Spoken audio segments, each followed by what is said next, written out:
From the beautiful Finger Lakes region of upstate New York, this is the Dental Lighthouse Podcast. We take questions from anyone in the dental profession and discuss what it takes to win not only in dentistry, but in life. Business, leadership, relationships, parenting, health and wellness, money management, nothing is off limits on the Dental Lighthouse Podcast. I'm Jason Tanoory, your host, and have over 20 years of experience to pull from. Learn from my mistakes and let me help you collapse time so you can become the best version of yourself.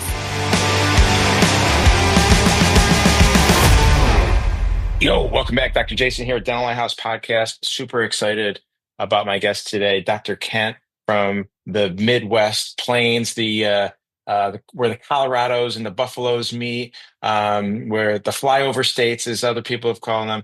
So super excited because Kent has reached out. He's got some questions about expansion, right? I don't have enough room. I don't have enough people. What am I trying to do here?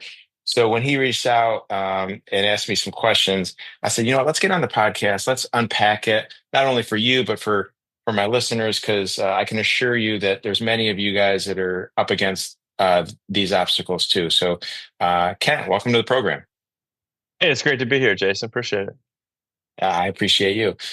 So what I'd like to do is we'll just kind of unpack your situation, try to create a little bit of clarity on the details, create some context for our listeners. And then we'll go from there. Is that cool with you? Yeah, it sounds great. So give me the elevator pitch here, like a 60-second, 2-minute version of what are you up against here? What are we dealing with? Well, I just give you a little bit of background. I started my practice from scratch about 8 years ago, and we started out with 5 ops. We were able to expand to 9 and now to 14. We've added a lab. Just that growth has come with, it's just you're going from like 2 employees all the way to almost 40 now. So, you get used to it, and you get used to the growth, and you become accustomed to that. And you like to think that you've kind of keep developing a better, product for your patients and stuff like that, able to serve them better by being more available and things like that. So the question now is, hey, we're starting to max out. It's harder for us to have that 15 to 30% growth that we've experienced kind of year over year in those previous years when we were kind of ramping up. And although we've added some different services and more advanced techniques and things like that, we still want to keep growing. And I know there's kind of, several ways to do it. One is to do the thing that you've done is kind of have multi-locations. And other thing, maybe we could expand a little bit more at the place that we're at, or we just kind of be happy with where we are and keep trying to perfect our processes and things like that in our current facility. Awesome. So a couple things. Let's pause and celebrate like everything that you've accomplished. I think too many times, and I'm very guilty of this too, these type A, visionary, whatever you want to call them, they're just like, what's next? What's next? What's next? And we fail to stop and smell the roses. Dan Sullivan from Strategic Coach has written a book called Gap in the Gain, and we're constantly like comparing ourselves to ideal, and we never really take enough time to reflect on everything that we've accomplished. So kudos to you for everything that you've accomplished. You're a young guy. It's pretty amazing. So awesome. The second thing is, I'm a huge proponent of like brainstorming and collaboration with teams and my leadership and stuff like this. But at the end of the day, there's really only one person that gets to make the decision of where are we heading? Like, what's our vision? What direction are we heading in? And that's the founder, right? That's you, that's me. So, and your spouse, if you're married, right? If you don't include them, then shit's gonna hit the fan real quick. So I guess after hearing that context from you, and I appreciate that, the question that I have is, what do you want? Like, do you have a 3-year vision? What are you trying to accomplish? Do you have clarity with why your vision should be what it is? Any insight you can provide regarding that? Yes, I think that's the difficult thing, right? Is that, I mean, I remember when I started the practice, I was like, hey, wouldn't it be awesome if we did like $1 million in a year? You know what I mean? Like that'd be Right. so cool. Cause I knew that, 70, most of the practices, the median practice is, 750K. So, um, and when you do that early, then it's just like, oh my gosh, like what's next? And I think that is a struggle with what you're talking about with the gap and the gain. I mean, you're driven, so you want to do well, right? But it is hard to kind of take a step back and celebrate those victories, because that's one of the things that's kind of pushed you to be better and to do more, right? So it's kind of it's a little bit of a balancing act. I think that's the part that I struggle with, is I'm trying to develop the vision for what I want the next few years to look like. And, this year, we just kind of want to, we're not going to do any growth. We're just trying to fine tune the processes and work on these, advanced procedures that we have in place, and kind of bringing on some people, the leadership team, to help things work, operate more smoothly. But that's kind of why I'm talking to you, is because I don't have a clear vision of what I want the next 3 to 5 years to look like. And part of that is I want to know, hey, what would it take to do, multi-location? What would it take to do, just kind of be where we're at, right? I mean, because you can do anything. It's just what are you willing to kind of sacrifice, So No, that yeah, no question there. How do I phrase it? So I'm all about vision, as you know, if you're a listener of the podcast. And there's a lot of different ways to start formulating a vision in your mind. I'm not driven by money, but one of the ways to help create clarity with a vision is to look at it from a financial perspective. No, and how I do it and how I coach my clients to do it is first starting at home, right? So what do I need to bring home on a, let's call it a yearly basis, in order to provide the lifestyle that I want for my family? No judgment. It could be $1 million. It could be $500,000. It could be $10 million. Like I don't care what the number is, but I think you need to have total clarity on what that number needs to be. That's one of the things that's going to help formulate your vision. Because if you're of the mindset that in order for me to provide the lifestyle that I want for my family, I need to be netting uh, $3 million a year. Perfect. Like having clarity on that is awesome. And we can reverse engineer what this vision should be, at least from a financial perspective, on what it's going to take for you to net $3 million a year. Does that make sense? Yeah, that makes sense. Yeah. Yeah. So the next question that I'm asking myself, or I'm trying to help the client get clarity on, is how much do you want to work? And work in my world is both clinical and non-clinical. So we have to ask ourselves, how many hours per week do we want to dedicate to work? And then of that amount of time, how many hours a week do we want to dedicate to clinical dentistry? And again, no judgment. It could be vastly different from situation to situation to situation. So in my situation, I love work. Um, and I've gotten to the point where I feel I'm more valuable. My unique ability is away from the chair. So I work about 35 to 40 hours per week in my organization. And a majority of that, if not all of it, is mentoring doctors, running leadership meetings. So I am no longer working clinical. Now, that may sound tremendously attractive to you, or it may sound like a horrible nightmare. No judgment.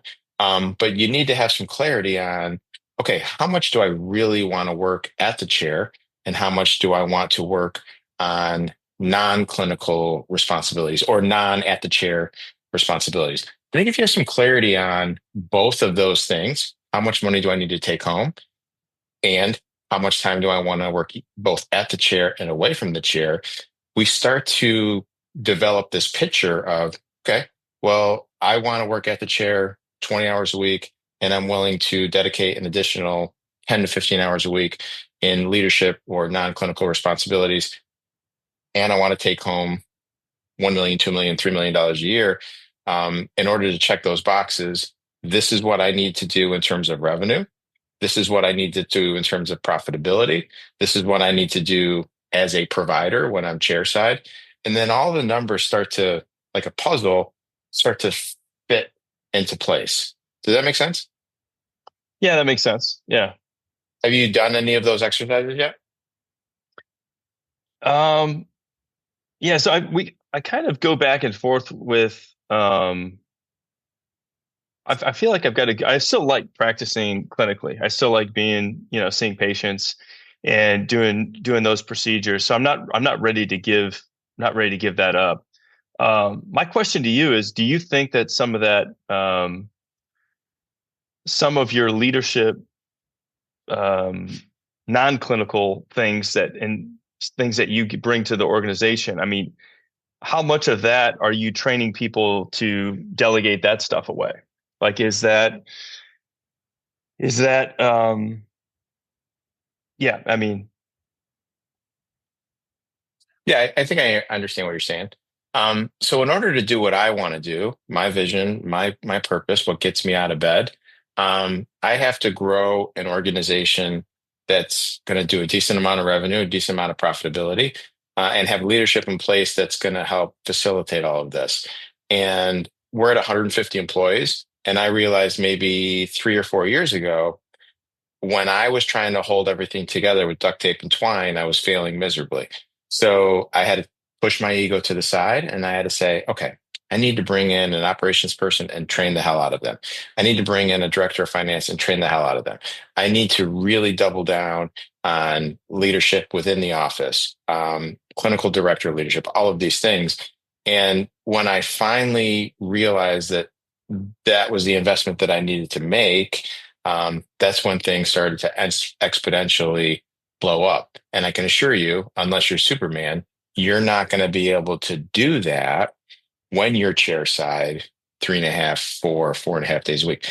Again, no judgment. Like it just comes down to absolute clarity with what you want. So in my world, I so I think I've shared this on the podcast. If I haven't, then let's talk about it now. My wife and I, Kara, have a goal to write a check for $10 million to my community and to give back in real specific ways. Like in order to do that, you can't have a mom and pop practice that's doing $2 million a year and you're taking home half of that, right?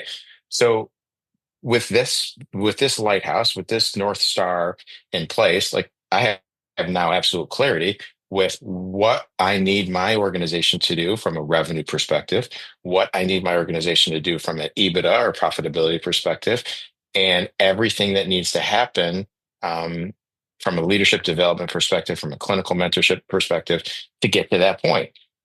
Will we get to that point? We're trending in the right direction. Um, so that's what gets me out of bed. So having clarity on exactly what you and your spouse are looking to do. If it's just financial, so be it. If it's freeing you up to do other things, having work stuff for 25 hours a week and then spending the rest of your time with your kids, with your spouse, having an organization that is independent of you as a producer. Like when we passed that threshold, that was huge. Like I'm going to Italy on Monday for like a week from Monday for like 3 weeks, right? And I have no doubt that May will be one of our best months ever. Like it no longer depends on me to generate revenue. So again, I don't mean this talk in ambiguity. I hate ambiguity. I just want to like kind of create different scenarios for you of I can't tell you what you want. And I'm not suggesting that you're asking me for that, but you have to have that level of clarity. If you're trying to grow leadership, you have to tell them with absolute clarity what you're trying to accomplish, and then they can help you get there. So, going back to the original question, do you have clarity with what you're trying to do, like with what your 3 year vision is? yeah, I think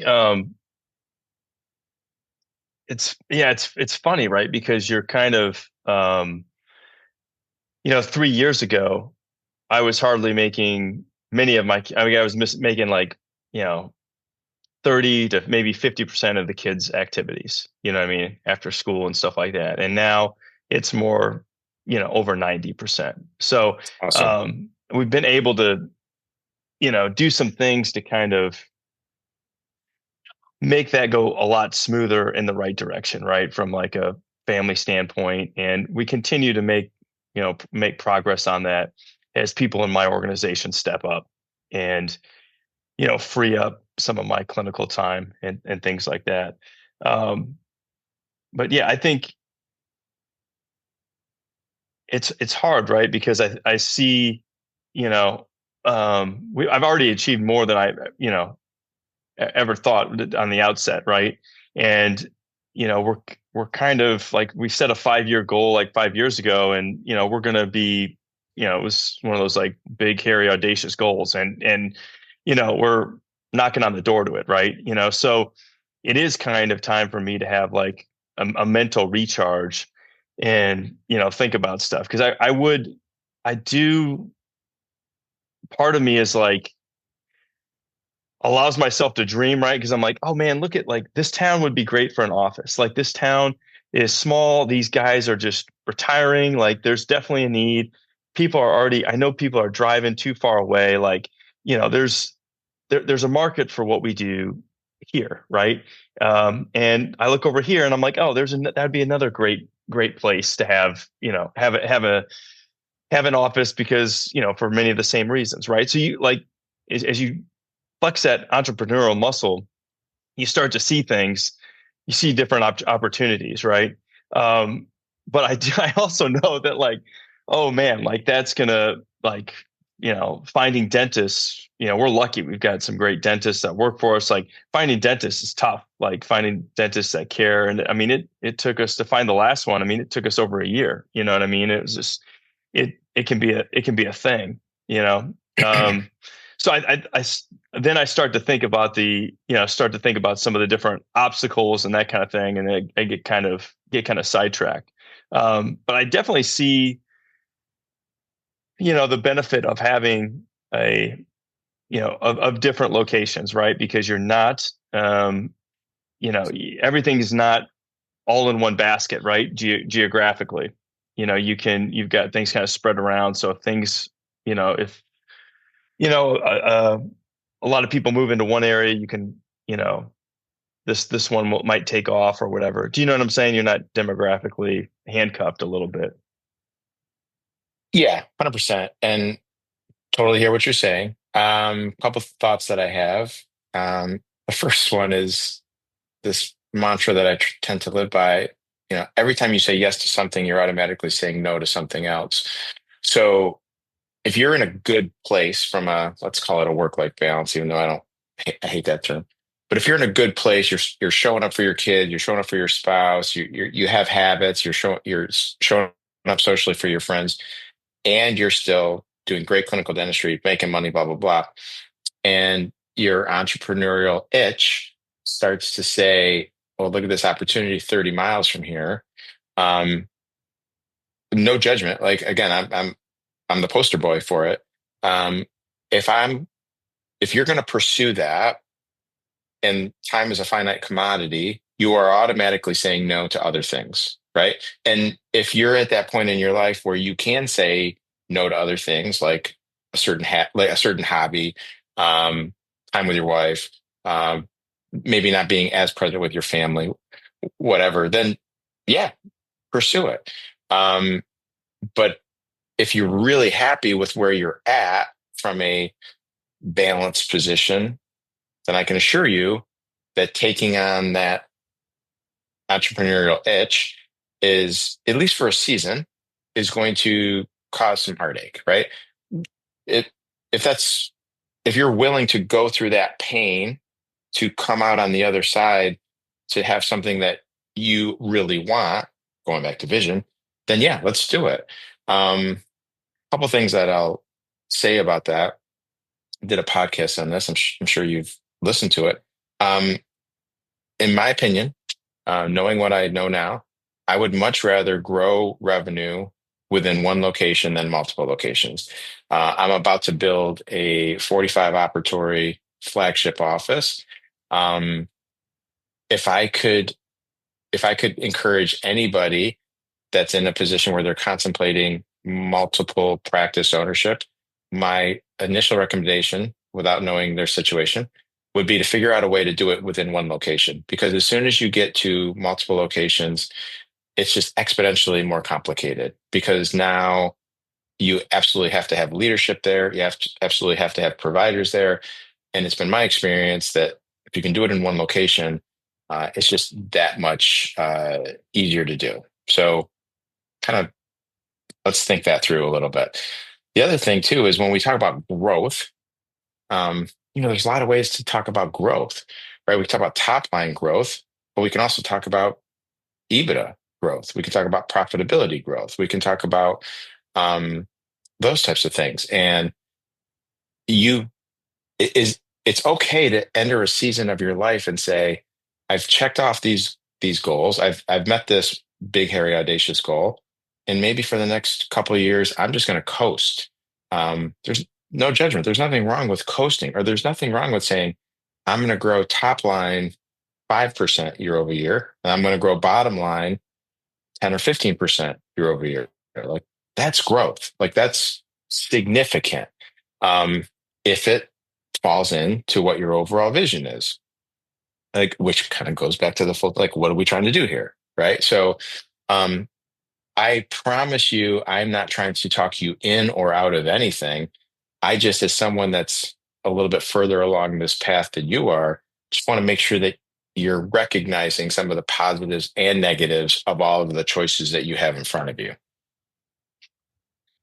Yeah, so it sounds like you're saying like if in a perfect world, right, in a make believe hypothetical, if you had the chance to keep growing that one flagship office, like that's where you would put your effort and energy until that was maxed out to your satisfaction. I mean, is that kind of what you're saying? I'm saying that with a lot of the people that I have the privilege to coaching that have an 8, 10, 12 operatory facility, very similar to your avatar, 2 to 3 doctors, and they're looking to expand, they're busting at the seams. I want to encourage that growth if that's truly what they want. But my number one recommendation is do it if you can within your 4 walls. And if you can't do it within your 4 walls, then knock down a wall and add. And if you can't knock down a wall and add, then consider a place down the street where you could relocate the entire practice. Once you've done that, and there's no more possible way for you to do that, then we can consider a second or a third location. Doing it that way really reduces your risk, right? Because when all of a sudden you're in a 20 operatory office, you have 5 doctors, you have 8 hygienists, you can start to talk to some of these doctors that have been groomed by you. Hey, I'm considering a practice 20 minutes down the road. I know that you live in that area. Would you like to partner on something down there? Would you like to be a minority partner, 50-50, whatever it is, versus saying, well, I see this opportunity, shiny object squirrel type of thing. And then it's a great opportunity. You take advantage of the opportunity, but you realize you don't have the right doctor, or you don't have a great team that you could transition over to there. And then again, and I live this, and I have a lot of clients that are going through this, or at least did. Now all of a sudden you're back at the chair 5 days a week. You're at the flagship 3 days a week, and then you're at this other project that your entrepreneurial itch couldn't help but take on because that doctor called in sick, or because you couldn't find that right doctor fit. On you're maybe even tolerating mediocrity with the doctor because, oh my gosh, if they left, then I'd have to go there 2 days a week. So it's been my experience that do everything you can to grow revenue and EBITDA out of one location where you're always on site, you're the leader. Um, it's just so much easier than trying to do it in multiple locations. And not to throw Scott Luna under the bus, but I will. I was someone that, again, I've been doing this a long time, and I sat in his classroom when he said that multiples would exponentially go up based on the locations that you have, that turned out to be the worst information and worst advice known to man. So if you're just going to throw out some numbers, if you're doing $10 million out of a flagship office with 20% EBITDA, you're still worth the same amount of money versus if you have five offices doing $2 million a piece with 20% EBITDA, right? And from a valuation perspective, they're identical, right? A DSO is going to pay you the same for both. The, the other side of that coin is how much more difficult it is to run five locations that are doing $2 million a piece versus one that's doing 10. Yeah, yeah, I see that.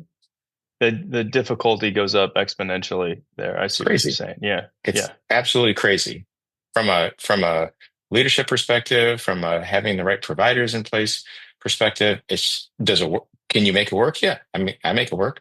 Um, but it was really, really difficult going from one to two and then from two to three. Once I did that, I kind of figured out some shit, and adding them on now has been fairly straightforward. Um, but going from one to three was really, really hard.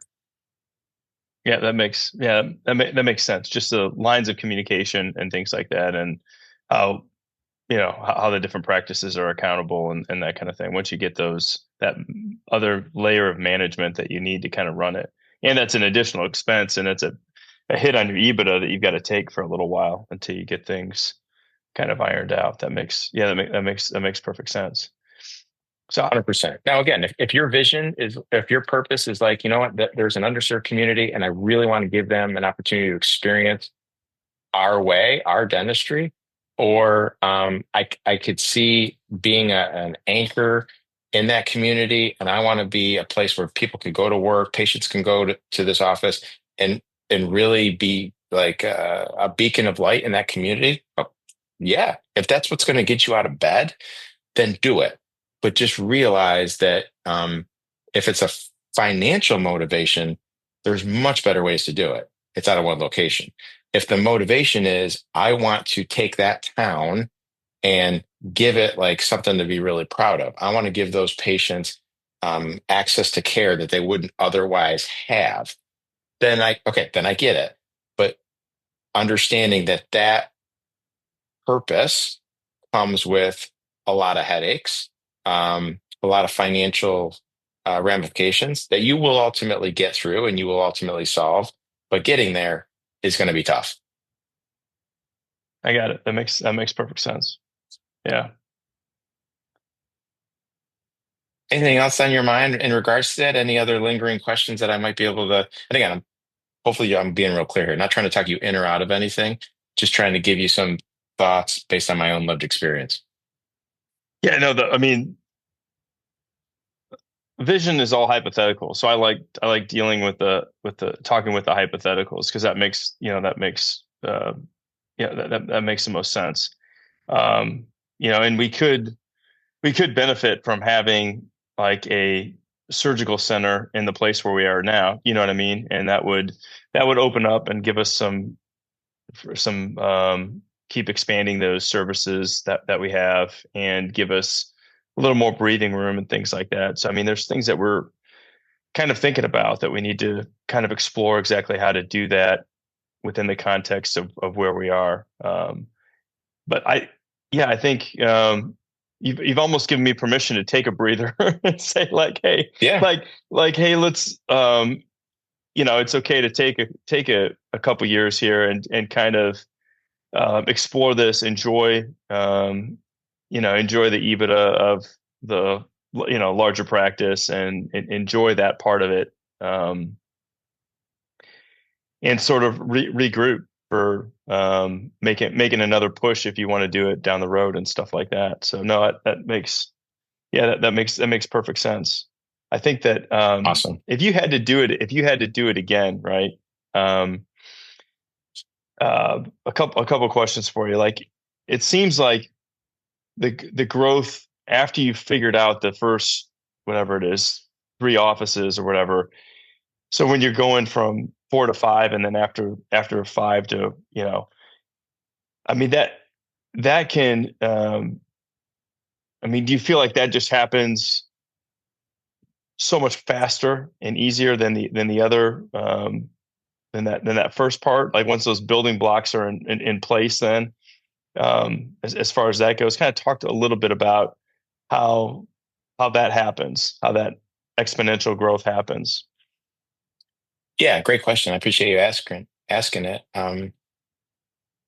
I love the visualization of hats, right? So in EOS talks about everyone's in different seats, and I like that visualization too. But I more so like the idea of hats, right? So um, when you're going from one to two to three locations, you as the owner are wearing a lot of hats. So when I was in that situation, I was wearing obviously the clinical dentist hat. I was wearing the recruiter hat. I was wearing the HR hat. I was wearing the IT hat. I was wearing the marketing hat. I was wearing all of these hats. And as I went to a second and a third location, um, they more of me wasn't created. I was just now being stretched even more thin because I was the one that was ultimately responsible for all of this stuff. And then in between, say, two and three locations, I started to figure out, okay, I need to, and again, go back to a Dan Sullivan concept, who, not how. I tried Mhm. to start to bring other people around me. I hired my first HR person. I brought in a full-time insurance department lead, full-time marketing person. And having them was half of the battle. The other half of the battle was being crystal clear with my vision and teaching them how to be great leaders and all of that stuff that we've talked about at Naja. Um, but once I got that piece figured out, to your point, it was plug and play. Okay, practice four, practice five, practice six. Still difficult, don't get me wrong, but was so much more easier to accomplish because I had a bunch of who's around me that had clarity with how I was trying to do things and how I wanted to do things. Um, and I just didn't have either the financial means or I had too much ego or a combination of the two. Um, in that going from one to two to three to have those people around me, which is again kind of goes back to my recommendation continue to expand for people that are, you know, driven by growth, like me, like you. Um, Continue to expand in the same footprint. Bring those key people in that first location, and now you have taken away all of the risk of figuring it out with a second and a third location because you built such a monster in one location that a lot of these key pieces, a lot of the people that are going to wear these hats are already on site. I did a podcast a couple of weeks ago talking about, I hired my first HR person at 75 employees. If I had to do it over again, I would have hired at 35 or 40. So you're at that size, right? So as you continue to grow, ideally within this one location, consider bringing on a full-time HR person. And now the risk involved is so much smaller because you're onboarding them and you're training them within the four walls. You're not worried about, oh my gosh, you have to get people for this second location or else we're going to have to shut the doors or we're going to have to close down the schedule or whatever it is. Um, so yeah, very long-winded answer to say, once you have those pieces in place, the third, fourth, fifth, sixth location are that much easier.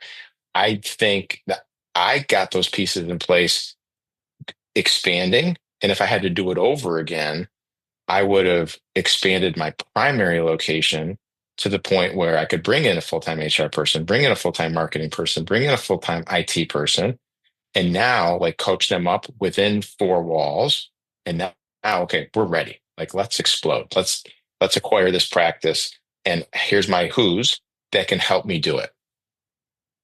No, that makes perfect sense. We Our leadership team was kind of spread too thin, so we went out and hired a COO, and that's been fantastic. But even even with that, you know what I mean? I see some of my leadership team that I'm like, they're probably wearing too many hats to do this, um, like precisely the way that I envisioned it. You know what I mean? So yeah, it's uh, no, that makes perfect sense, and I see what you mean. That makes a lot of sense to be able to like you said, take that, de-risk that whole situation because you have all those players, you have all the who's that you need to kind of amp things up and make those decisions when it's time to expand to other locations. You're not, I remember like the first, I had such a hard time hiring the first hygienist, and this was before like the whole, this is 8 years ago. So this was like when you would put out an ad and you would actually get Yeah, hygienists to yeah, interview. But when yeah. you're just like the only guy, they're like, wait, like what? There's one person at the front, you have one dental assistant, and then I'm the hygienist, and you're the doctor. Like that's it. It's like I had such a hard time like getting that first hygienist hired. You know what I mean? I had like it was crazy Yeah. because they couldn't see the vision. But if you have a team in place that you've already sold the vision to, and then they're kind of on board, and then they can run with that. That makes a lot of sense. No, I like that. And they're And it and sounds they're like working on your behalf when you're at the chair doing surgery, right? Because it used to right, be for me, and I'm sure it was for you, you're like, okay, I have to get that ad out, or I have to do this interview, but I can't do it now because I'm placing implants or I'm taking out wisdom teeth. So I'll eventually get to it. And you get to it like Friday afternoon, right? And by that time, maybe a candidate's already been lost or what have you. So um it's just getting to that point where you realize, okay, I'm not the only one that can do these things. If I can train up other people, they'll end up doing them better than me. And now you can do what your unique ability is, either at the chair or in leadership. And then you have all these other people around you that are excelling at the things that you were never good at in the first place. And it's just a recipe for success, in my opinion. yeah, I think no, that makes perfect sense. I think too, like the one of the reasons why I do like the growth is not just, oh, the practice grows, you can hire more people, but I'm not anywhere near the same person I was a few years ago, right? Like I have, hopefully I'm a much better leader at this point, and hopefully, my team is a lot more, cohesive and effective, and that's one of the things that is kind of addicting about the growth mindset too. Is like, hey, like you do become a different person, and hopefully in a lot of ways much better, right? I mean, and everybody wants to be as effective as possible. So 100%. Yeah, I yeah, totally agree. It's a fun journey. yeah, no, yeah, it is it's good. It's good. It definitely, like you it's amazing how fast you build up the calluses, right? Like, um, I don't know how else to say it, but like, it's like, oh, this happened and this happened and this happened. And like, this would, you know, years ago, like this would cause sleepless nights, right? Like, you know what I mean? And now it's like, oh, okay, like, well, we'll figure it out. Like, Yeah, we always do like this, we'll switch this around or we'll do that. We'll come up with some solutions, right? Like um, trying to have that sort of, you know, stoic mentality, I think is is good. Not that I don't get, 100%. not Yeah, that I no, don't get amped 100%. up at times. I definitely get amped up. But your perspective changes as you've done it, right? Right, Okay, yeah, we'll deal with that. Right. Versus like 10 years ago, it's like, yeah, the world's on fire. And you're like, if I don't drop everything and take care of that right now, like, the practice is gonna go bankrupt. Like, nah, it's not. But you don't know that at that time, right? right. No, yeah, So exactly right. Yeah, makes it yeah. makes it makes it better. Makes you more effective for sure. So super good question. And I hope I've been able to unpack some things with you that you can have a little bit of clarity with the direction that you want to head in. And again, Ken, I'll repeat that having people like yourself come on the podcast hopefully benefits you, but selfishly, more importantly, um, there's so many other listeners. We're blessed to have pretty good listenership, and I know for sure that there's many, many other people that are kind of wrestling with the same question. So I so appreciate you coming on, being vulnerable, being honest, and asking these questions because it's going to benefit a lot of people. So thank you so much.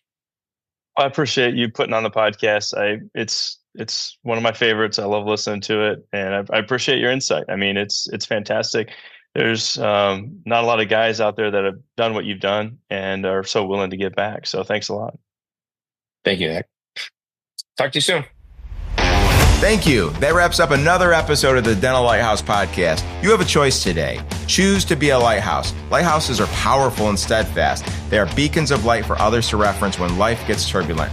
Go out into the world today and become a lighthouse for someone. Give more than you get. True joy comes from serving others. Start today.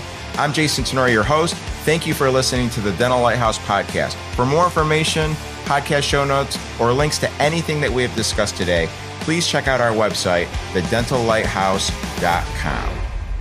We would love to hear from you. If you would like to get on the show, please email us at podcast@thedentallighthouse.com.